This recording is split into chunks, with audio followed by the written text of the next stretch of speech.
അതായത് Palakkad Koduvayur government LP സ്കൂളിലെ ഇത്തവണത്തെ വായനാ ദിനം ഉദ്ഘാടനം ചെയ്തത് കുറച്ച് അതിഥികളാണ്.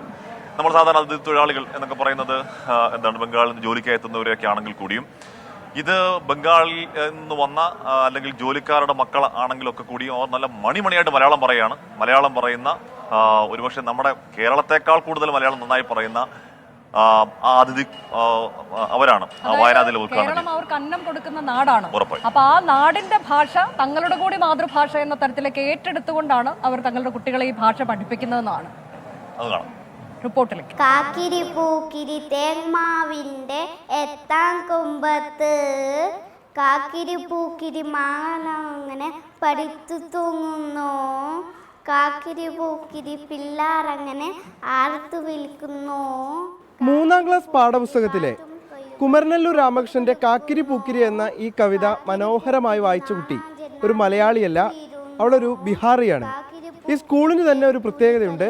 ഇതര സംസ്ഥാനത്ത് നിന്നുള്ള 4ഓളം കുട്ടികൾ ഇവിടെ വന്ന് പഠിക്കുന്നുണ്ട്. നമ്മുടെ കുട്ടികൾ വായിക്കുന്നതിനേക്കാൾ മനോഹരമായാണ് അവർ മലയാളം വായിക്കുന്നതും പറയുന്നതും. പക്ഷേ അവരുടെ പേരുകളൊക്കെ അത് മിൻറ്റു സിംഗിൻ്റെയും സഞ്ജു കുമാരിയുടെയും പുത്രി സലൗനി കുമാരി 3ാം തരം, കൃഷ് കുമാർ 1ാം തരം, സാക്ഷി കുമാരി LKG. അടുത്തതായി രാജസ്ഥാൻ സ്വദേശിയായ മോത്തി സിംഗിൻ്റെ പുത്രൻ റൗൾ സിംഗ്. സലൗനി കുമാരി 3ാം ക്ലാസ്സിലാണ്. കഴിഞ്ഞ വർഷമാണ് സ്കൂളിലെത്തിയത്.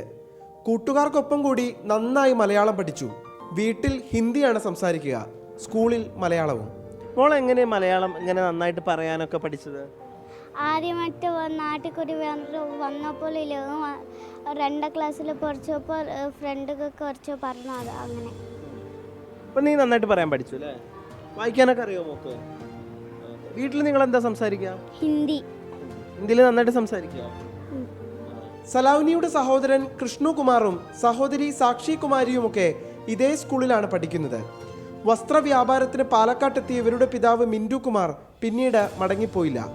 ഭാര്യ സഞ്ജു കുമാരിക്കൊപ്പം ഇപ്പോൾ കൊടുവായൂരിൽ തന്നെ താമസം. നല്ല പ്രൊണൗൺസിയേഷനോട് കൂടിയാണ് ഇന്നലെ അവർ വായിക്കുന്നത്. അതാണ് മലയാളം സാധാരണ എനിക്കുമ്പോഴും ഞാൻ തമിഴായതുകൊണ്ട് എനിക്കുമ്പോഴും പ്രൊണൗൺസിയേഷൻ കിട്ടില്ല. പക്ഷെ അവളുടെ പ്രൊണൗൺസിയേഷൻ നല്ല ഇതായിരുന്നു. കുട്ടികളോടുള്ള സമീപനം തന്നെയാണ് ഇവിടേക്ക് രക്ഷിതാക്കളെ അടുപ്പിക്കുന്നത്.